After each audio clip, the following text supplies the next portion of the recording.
Okay, so it's 4 o'clock. We're gonna get started. Some of you guys who were here the first week might have seen me, but I'll introduce myself. Okay. So my name is Lauren Okine, and I'm a senior at Dakota Valley.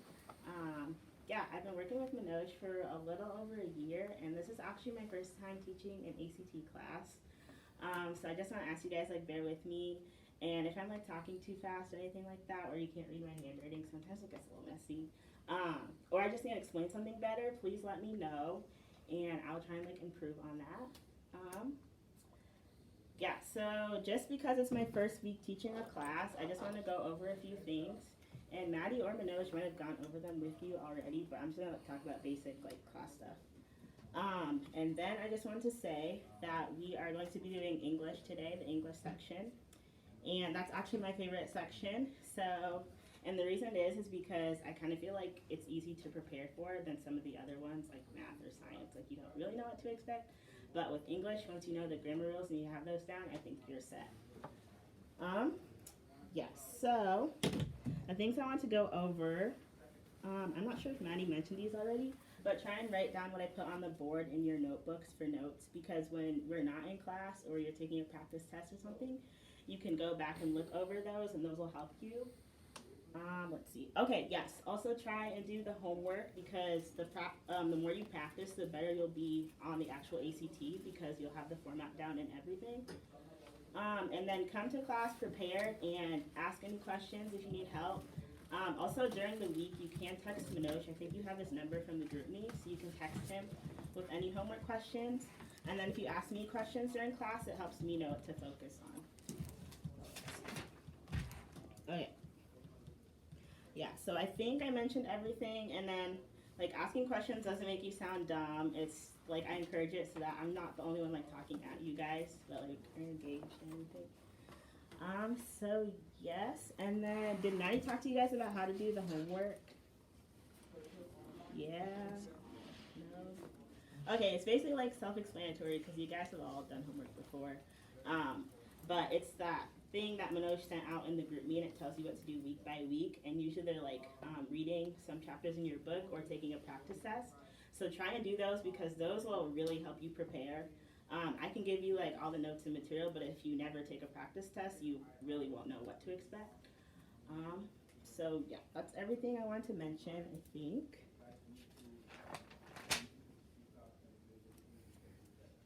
Yeah, okay. So do you guys have any questions so far for me? No? Okay. So we'll get started. Like I said, we're going to be doing English today. So if you guys want to grab out your notebooks and notes and stuff.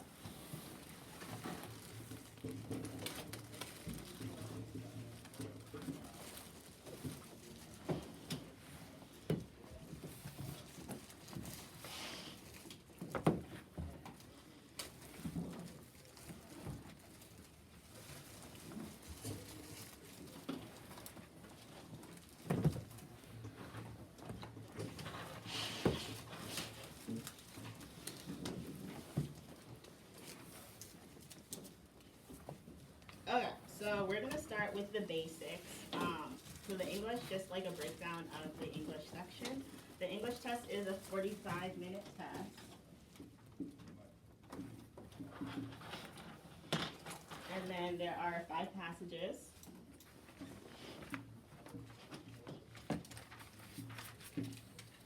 So if you did the math, that would break down to about 9 minutes per passage.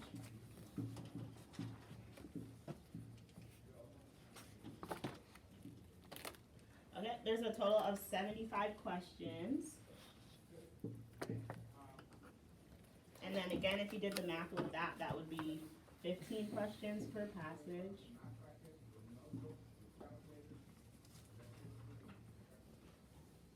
And if you want to break it down even further, that's 36 seconds per question.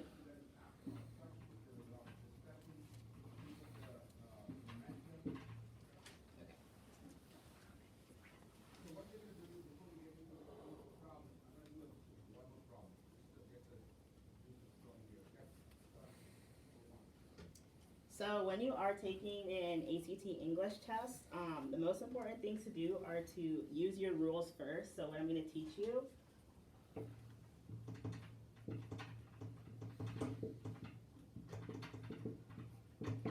And then you're going to use, if you can't remember any rule that goes with it, try and use your gut feeling, so like your gut instinct.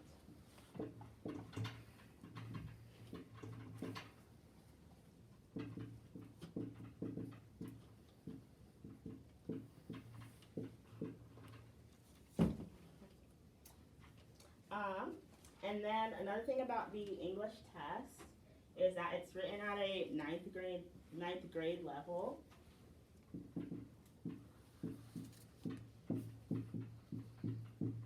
And so they don't test you on spelling, vocabulary, or the Oxford comma. So they don't test you on that. No spelling.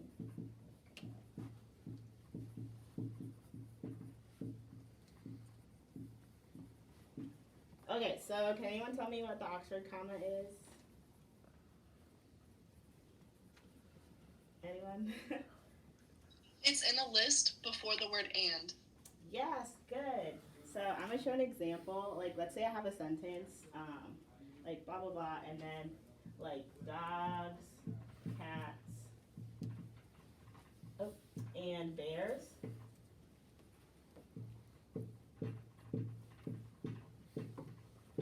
Okay, so the Oxford comma would be this comma right here. And basically, like, people argue over whether or not to put the comma there. So you can have a comma there, or you can take it out. And technically, both would be correct. But you don't even really need to know that because the ACT does not test you on it. So, okay. But what you are tested on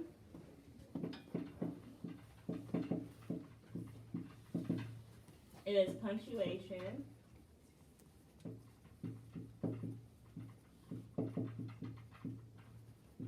grammar,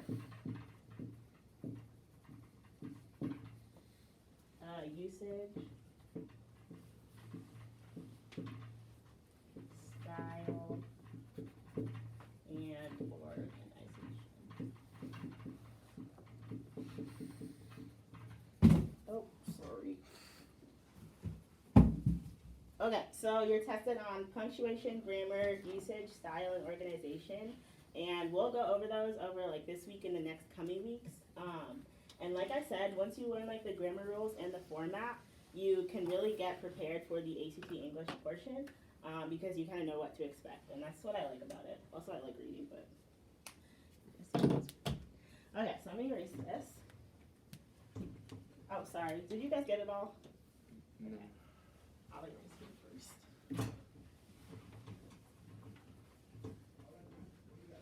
Okay, are we good with this? Can you read the bottom?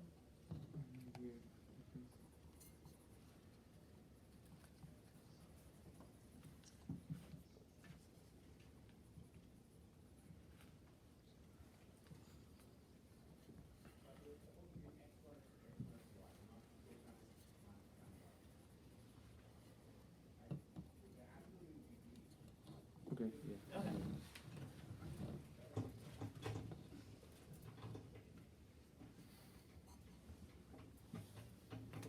Okay.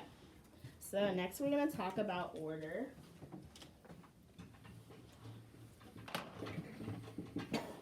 So when you're taking the ACT English test, try and do the easiest questions first.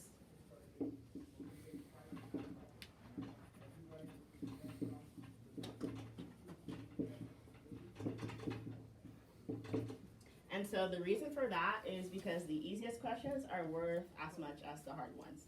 So you don't want to waste your time like trying to figure out one that you don't really know when you could be answering some questions and get easy points. And then this is a rule for like all ACT, not just English. But if you try and attempt a question, there's a 25% chance you'll get it right because there's 4 options. If you don't even attempt, you're not going to get it right because you didn't answer. So I really want to make a point that try and answer every single question. Like if there's like 1 minute left on the test and you still have 10 to go, just bubble them in because at least you have a chance of getting them right. Otherwise, if you have like 10 blank, you can't get those right. So that could be points that you would lose. So try and do the easiest questions first. And then, yeah, okay, so when you don't know a question, I think Maddie talked about this, but try and bubble in an answer on your answer sheet so that you don't miss it and then mess up the rest of your answer choices, because that could lose a lot of points for you. So when you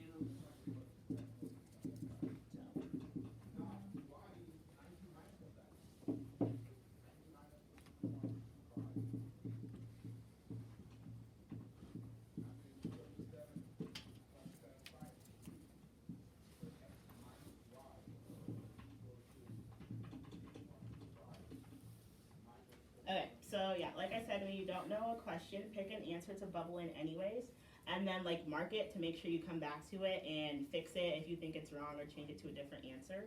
What I like to do is draw like a little star next to the questions I don't know or I want to come back to, and then once I finish the test, I'll come back to these and try and pick the best answer.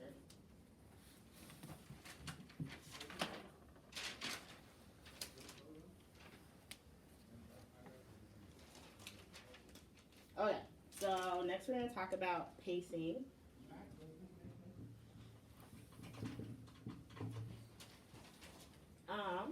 So on the English test, what they often say is like try and read like an editor. You guys know what an editor is? Yeah. Okay, so that's like someone who edits reviews and writes like newspaper articles maybe or something like that. So when you're taking this English test, you are going to be the editor. And so the best advice is to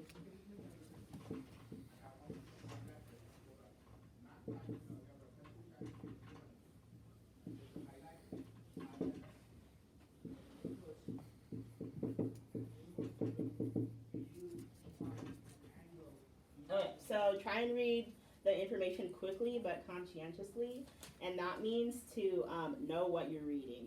It's only like, because there are 5 passages, it's only like a 10-minute test. Don't space off when you, and then lose points because you weren't paying attention. So read quickly, but know what you're reading, kind of force yourself to pay attention.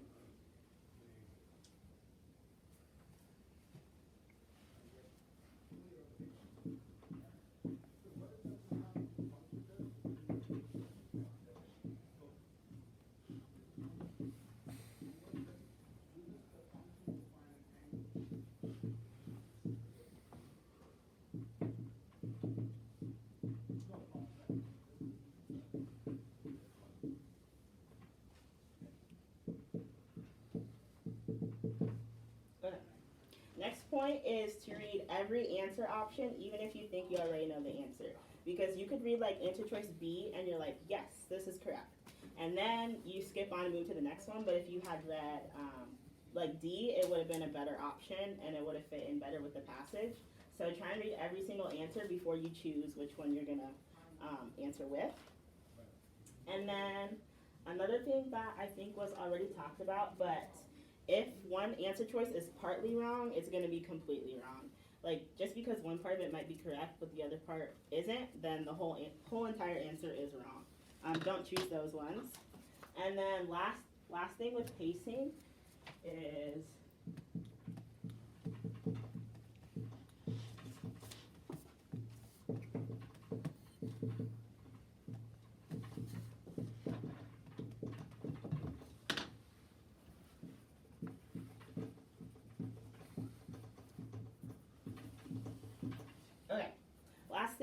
don't make stupid mistakes because you were rushing. So if you take this test in like 30 minutes and you have 15 minutes just to chill, that's not good if you had read everything and maybe you didn't get to answer every question, but you picked the best answer for every single option.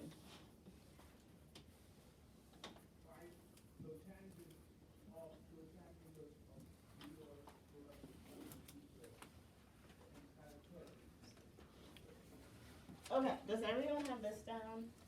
Yeah, okay. So we're going to talk about one more thing before we get to the actual English test grammar, but we're going to talk about intuition.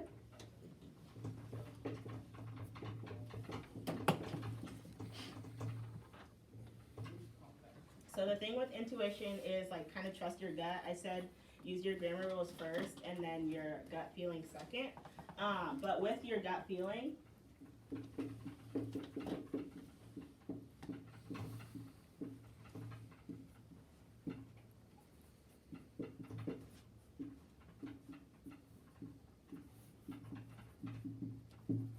okay, so if the answer choice sounds wrong, sorry, it probably is. And then another thing with that is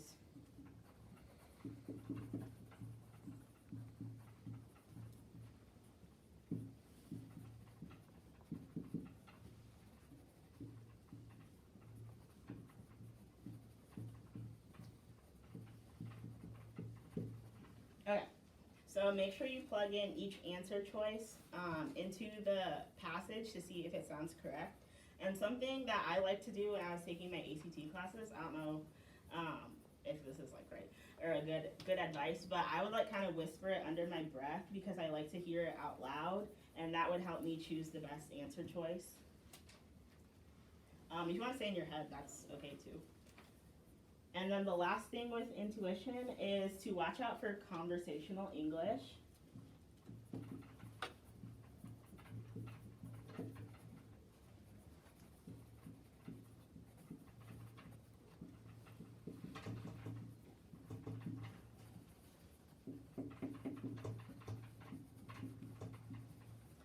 So one example of the conversational English is if you use like should of instead of should have.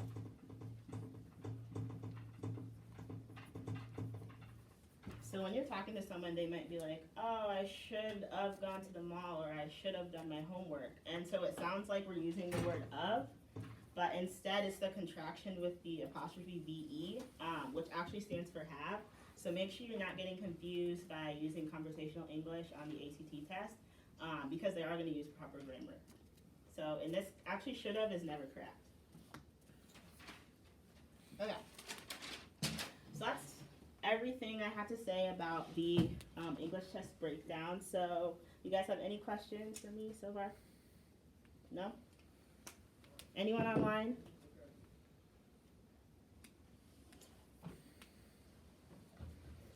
Okay. So I'll erase this and we'll get started on the English grammar rules.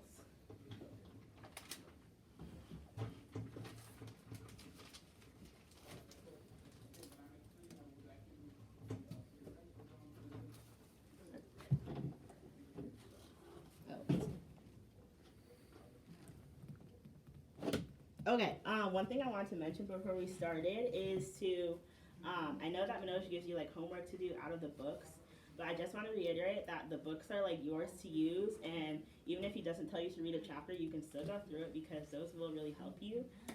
So try and use those to your advantage, and they could help you a lot. Okay, so let's get started on the grammar rules.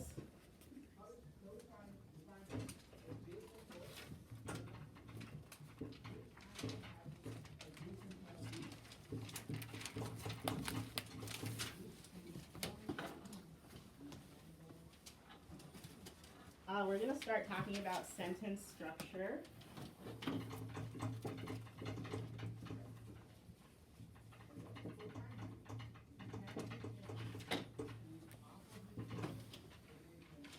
And so with that, to start off, we're going to start talking about clauses.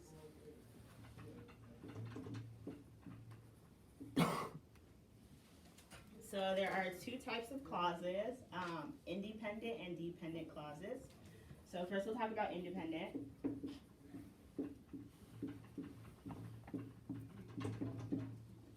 And what they are is that they can stand alone.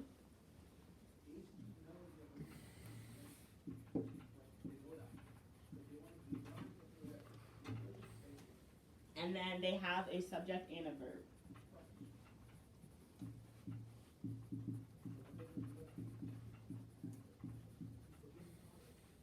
In some cases, independent clauses can also have an object. So sometimes an object.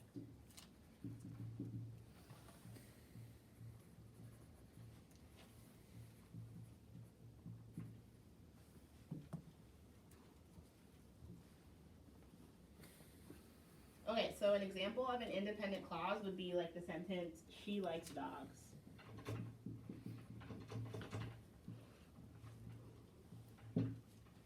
So in this case, we've got, so in this case, she likes dogs, it can stand alone, right? You don't need to add anything to it. And then in this case, the independent clause has a subject, a verb, and an object. So the subject would be she, verb is likes, and then dogs. And then another example would be he can run. So that sentence, it can stand alone, nothing needs to be added. So those are both examples of independent clauses. And then next we're going to talk about dependent clauses.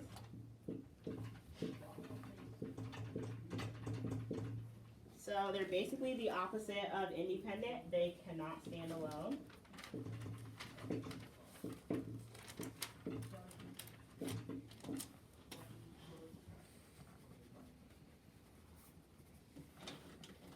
So one example I could give you is like,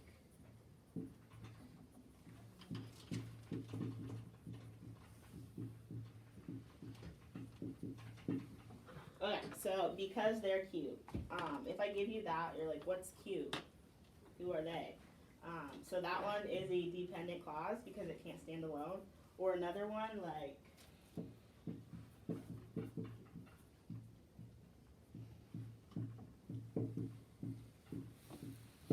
after school today, you might ask like, what's after school today?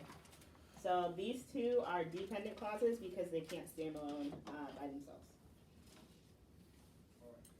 And so we're just kind of going over these independent and dependent clauses now, but they'll become a lot more important later on.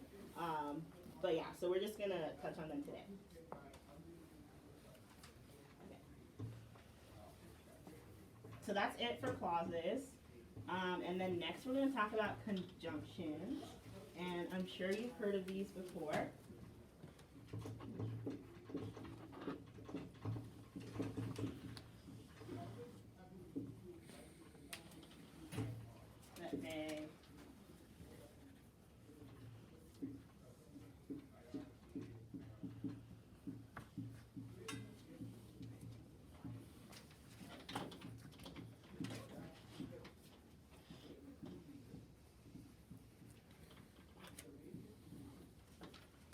Okay, so conjunctions connect words, phrases, and clauses. And there are like a few certain words that we use for conjunctions. You might recognize them, but we use the acronym FANBOYS to write our conjunctions. So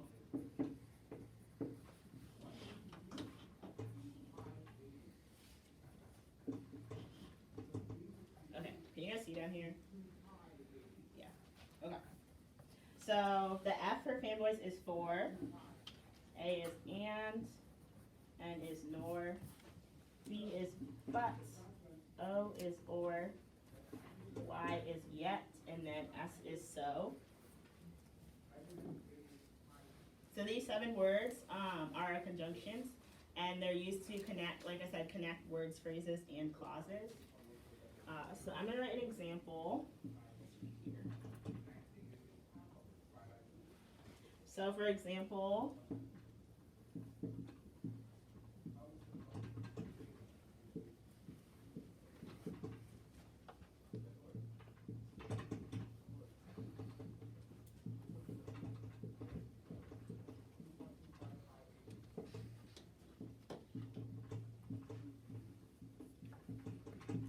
if I had the sentence, the toddler wants cake and ice cream at his party, the and is our conjunction that we're using to connect the two phrases.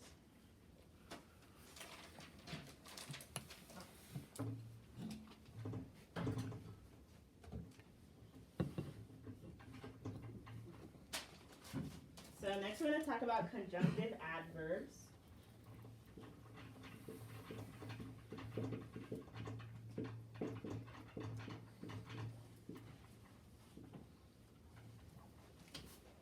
And so these you might say could be like the opposite of conjunctions. And so what they do is they separate two clauses. So instead of connecting them, they're separating them.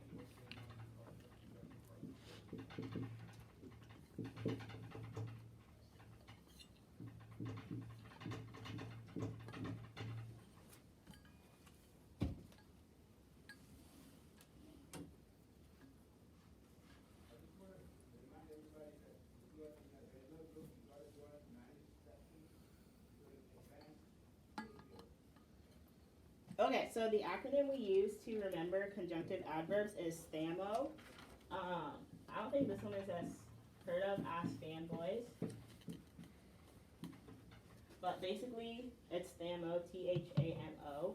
The T stands for therefore.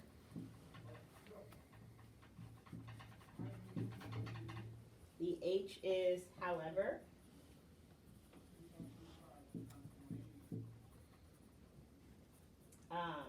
A is also.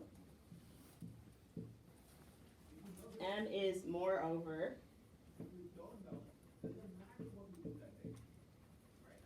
And then the O is otherwise.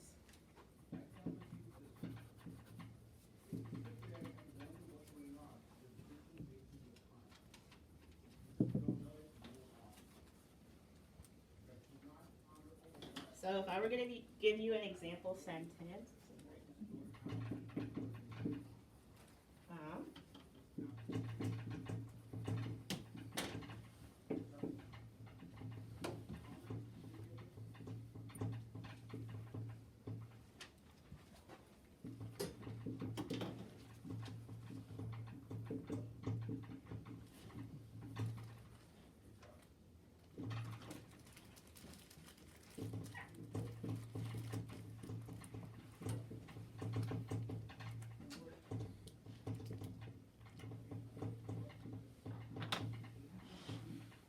okay, hopefully you can see that down there, but it says, I want to go shopping with my friends, semicolon, however, they are all busy. So that would be an example of when we're using the conjunctive adverb, however.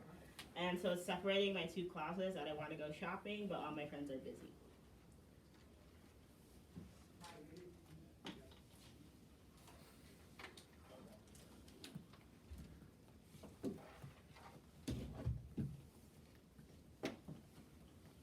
Do you guys all have this down?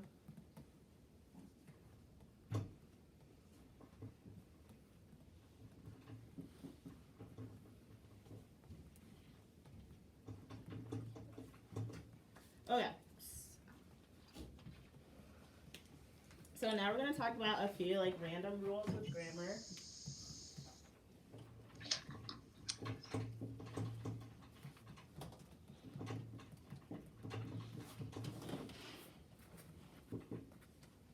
But the first one is about adjectives versus adverbs.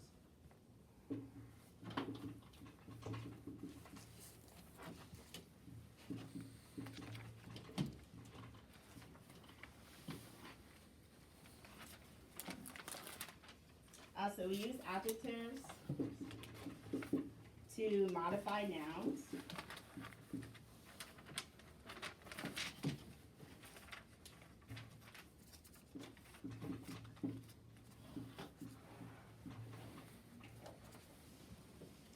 So for example, I could say like the big dog.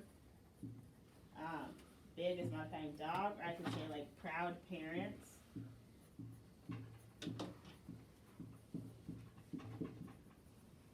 So the word proud is modifying our noun parents.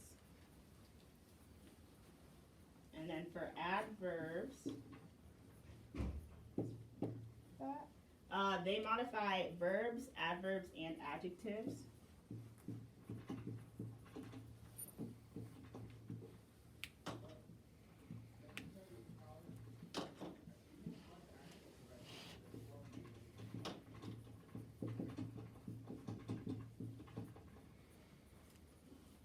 And so to help you recognize adverbs, they normally end in like ly, so like ly words.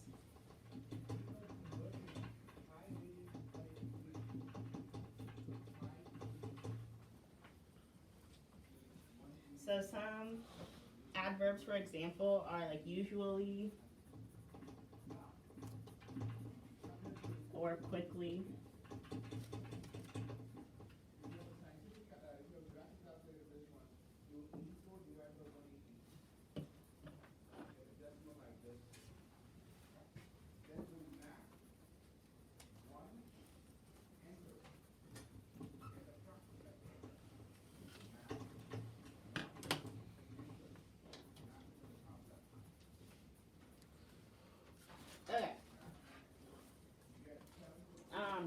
random rule. It doesn't really have a heading, if you were like labeling your rules, but on the ACT or ever,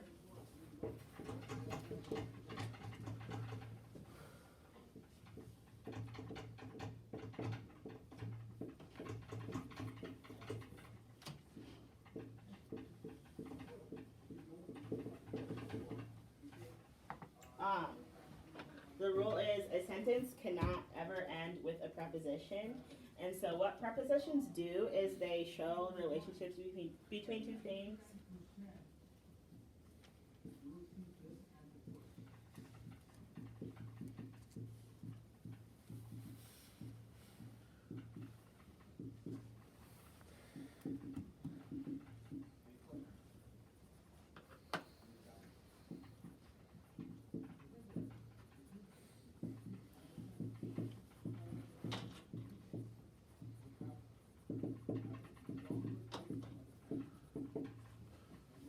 Okay, so here's the definition of a preposition, is that they share relationships between two things. And then down here, I just wrote a couple of examples, like with, to, in, from, within, or onto. Those words are prepositions, and sentences cannot end with any of these words.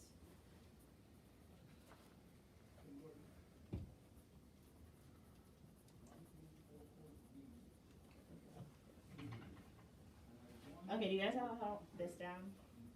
Yeah, okay.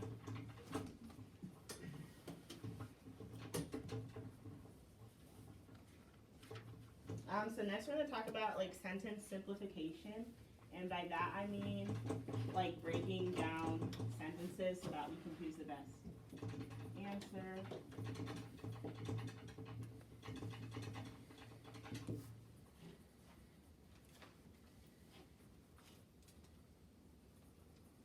But when we're taking an ACT practice test, we need to make sure we have subject-verb agreement.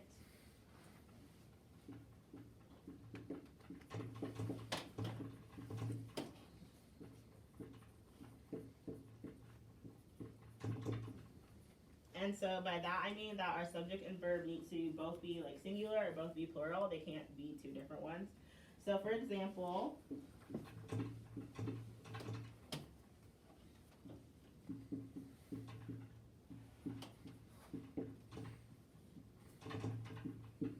if I'm saying the girl goes to school, this would be correct because girl and goes are both singular. But if you said, oh yeah, and then if I was going to make girl plural, then I'd have to change goes to go. So the girls go and then to school.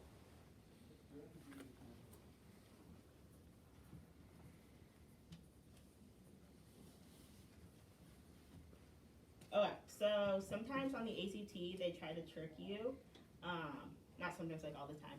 But so sometimes you can take out a prepositional phrase or like words that aren't important to the subject and the verb to make sure you have the correct subject-verb agreement. So if I were to give you an example like this,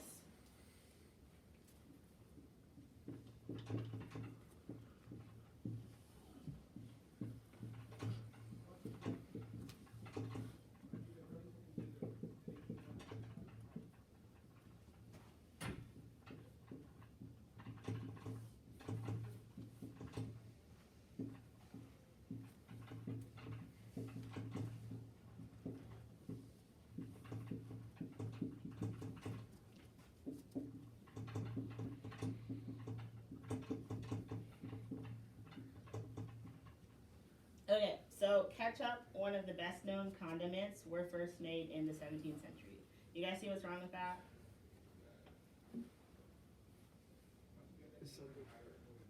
Alright, so the problem is actually, oh, you got it? The subject-verb agreement? Mm-hmm, yeah. The problem is the verb were, because basically we're talking about ketchup, and ketchup is singular in this sentence, so instead of were, it'd have to be was. Ketchup, one of the best known condiments, was first made in the 17th century. And so what I was talking about when they try to trick you is they put this prepositional phrase in there, one of the best known condiments. So if you're talking about condiments, condiments is plural, so then were would work, but we're not talking about condiments. The actual subject is ketchup. So in examples like these, you can take out the middleman and just say ketchup was first made in the 17th century, and that'll help you to kind of know if you have the correct subject-verb agreement. Okay.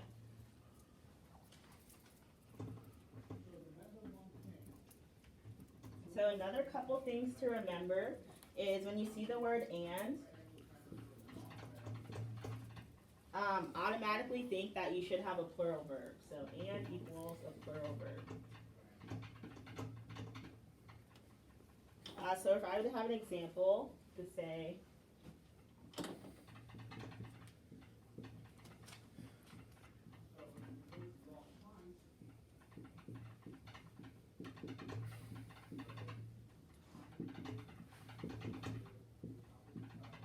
okay, here's my sentence. Salt and pepper are both on the table. As soon as you see that word and, you should know that your verb is going to be plural. And so that it's right in the sentence because our verb are is plural. What would be incorrect is if you said salt and pepper is both on the table.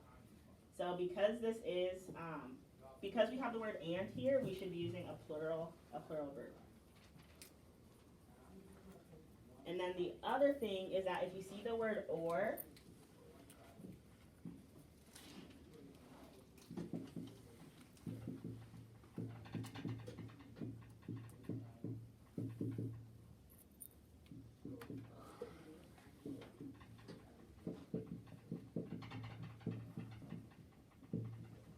okay, so if you see the word or, your verb should be modified by whichever word is closer to the verb. And this may be like a little confusing, but I'll show you an example and it'll make sense. So if I said,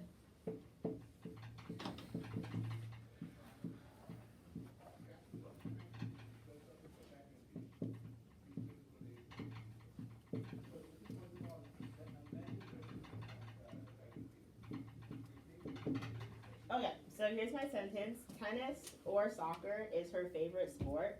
So because we have the word or here, our verb is going to be modified to whichever word it's closest to. So is actually closer to soccer, so only soccer would modify it. And since soccer is singular, our verb is singular. Does that kind of make sense? Yeah, okay.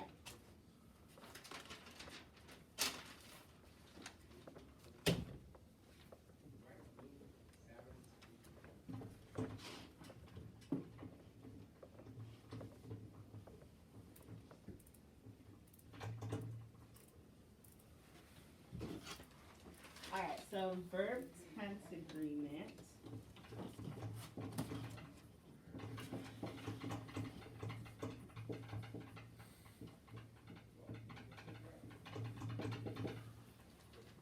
This is really important on the ACT, but basically what it means is that when a passage starts in one tense,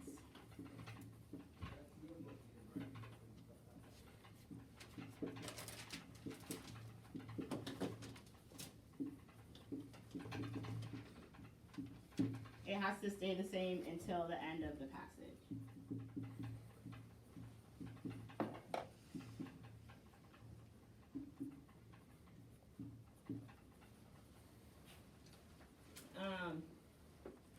And I just want to say, like, there could be like weird examples, like maybe you read a passage and they have a flashback. Obviously the tense isn't going to stay the same, but usually pretty much you need to keep the same verb tense throughout the whole entire passage. So for example,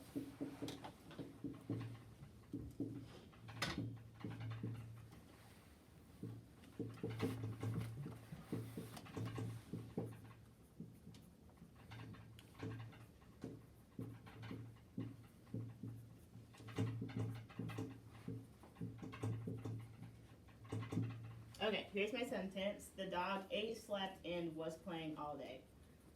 So does anyone see the problem with this sentence?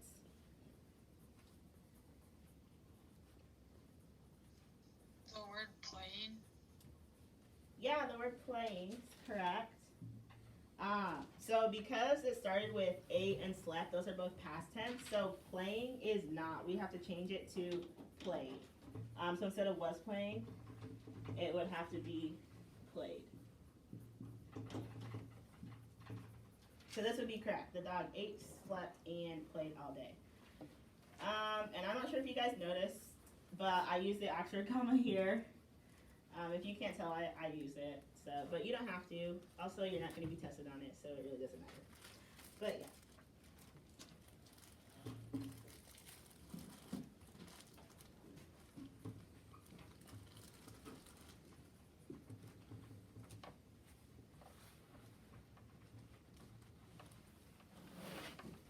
Okay. So next we're going to talk about this one phrase called each is one body.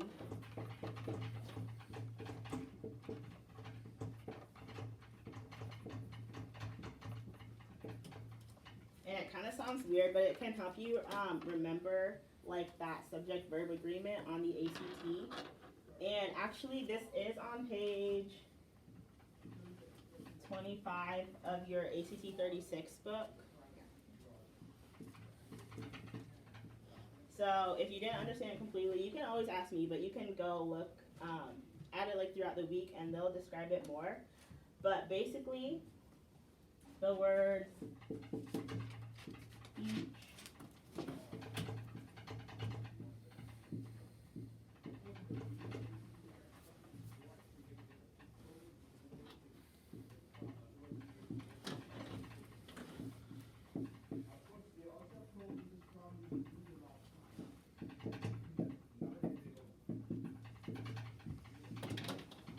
Okay, so the word each and then words that end in one or buddy or body.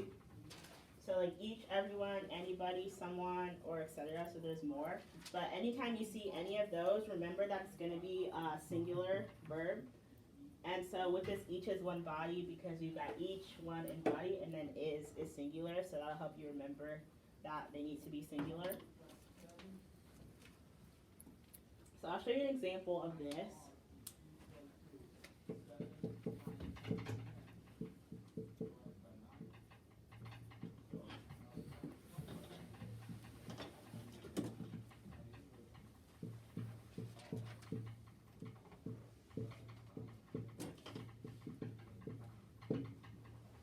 Okay, so each of my cousins loves car racing. So because we've got each in there, our verb loves is going to be singular. If you didn't use this rule, maybe it was just like my cousins, then the word loves would actually be love because cousins is plural, so then love would be plural. But because we've got the word each in there, our verb is singular. And then another example of this one, I'll use one of the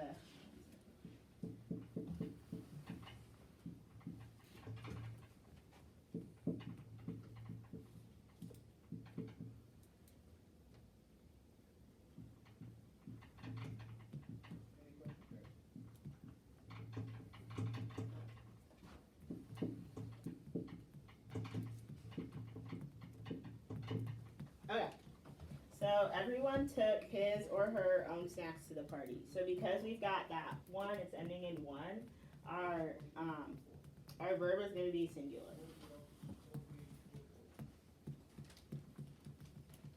Okay, do you guys have any questions so far?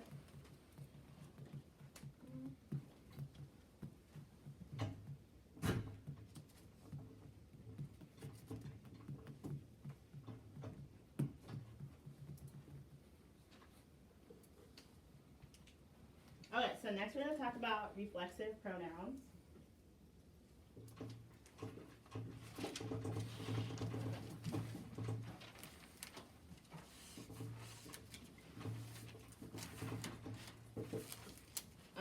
So those, for example, are words that like end in self, like myself, yourself, or ourselves. Those would be reflexive pronouns. And so one big thing with these is that they cannot act as a subject in a sentence.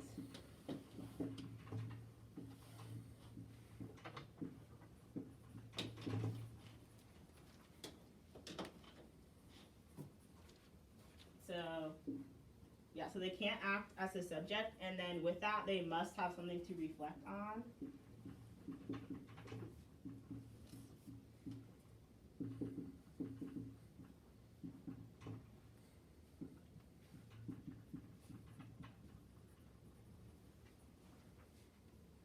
So if I give you an example here,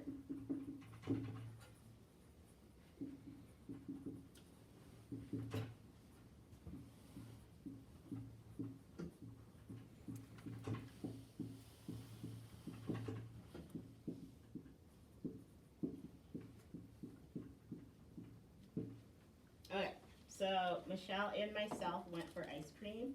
This would be incorrect because myself is trying to act like a subject.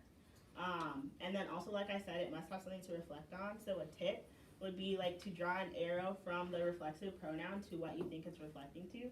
So if I were to draw an arrow, I'd go from myself to Michelle. And then myself isn't Michelle, right? So that would be incorrect. So if I were to fix this sentence, it would have to say Michelle and I went for ice cream. And then that works because I is a subject in the sentence, and then we don't have the reflexive pronoun anymore.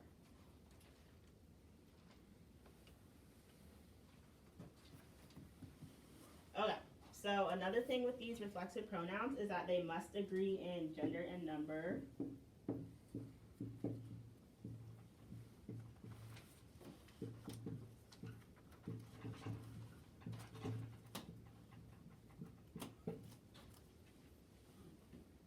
With the subject.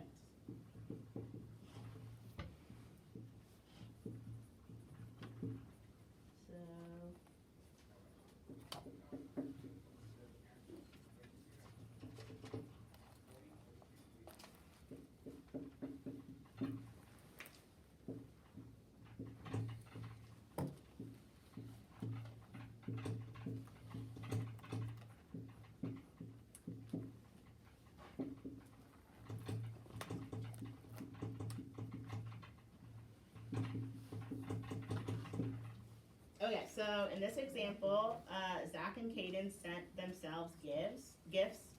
So themselves, if I were to do my tip thing, themselves would go back to Zach and Kaden. So it works in the sentence. And then we also have it agreeing in gender and number. So because it's Zach and Kaden, there's two of them, it's going to be themselves instead of just themselves.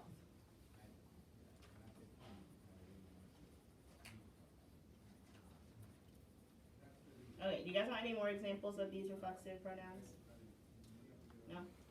Alright.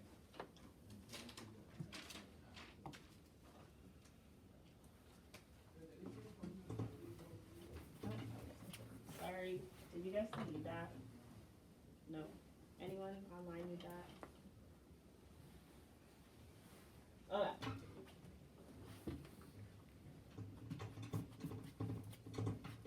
So I just have one more thing to talk about.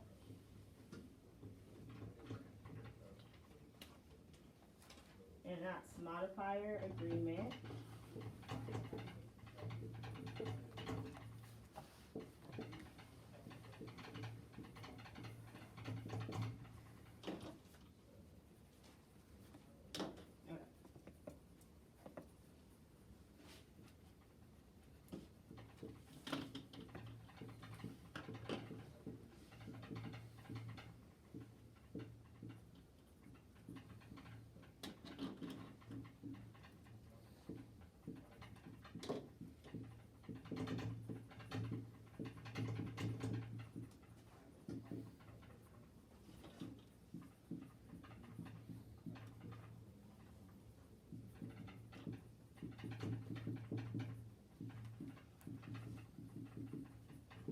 So this is kind of a long definition, but the modifying phrase should be located next to the noun or verb that it modifies. And I'll kind of show you what it means, but like basically it means to make sure that things are lined up in a logical order. So if I had a sentence like this,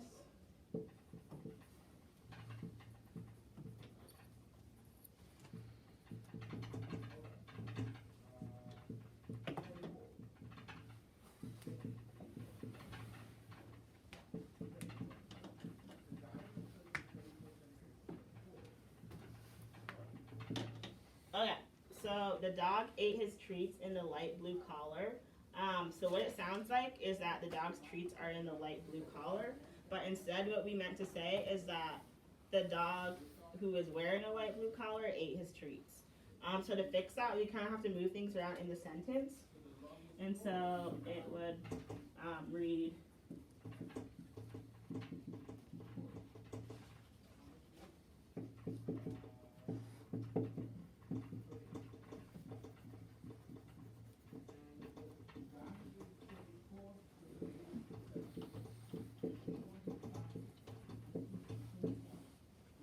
in the correct way, it would read, the dog in the light blue collar ate his treats. So when we have it like messed around like this, it's called a misplaced modifier because it's not in the right spot.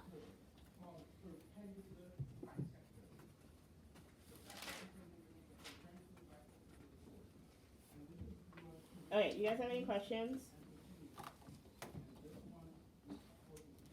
No? Alright. So I was planning on having us take a practice test today, but I'm not sure if we have time. Okay, but before we start, did you guys have any questions on the homework? Because I know an English test was on the homework. So I want to ask if you had any questions. No? Okay. So I think what we're going to do is we'll get started on our practice test, but we won't finish it. So let's see. Okay, so in your ACT 10 orange book, you guys want to flip to page 427.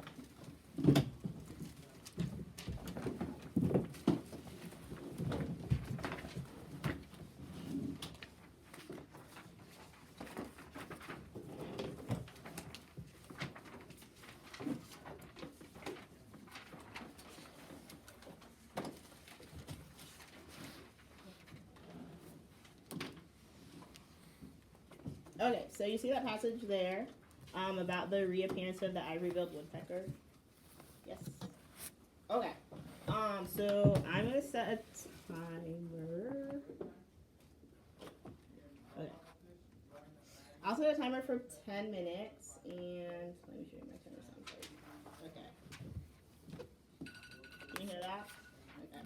Okay, that's what my timer sounds like. So I'm gonna set a timer for 10 minutes, and then I'm gonna have you guys answer the questions, and then that'll be finish up the rest of class. So you ready? Okay, so time starts now.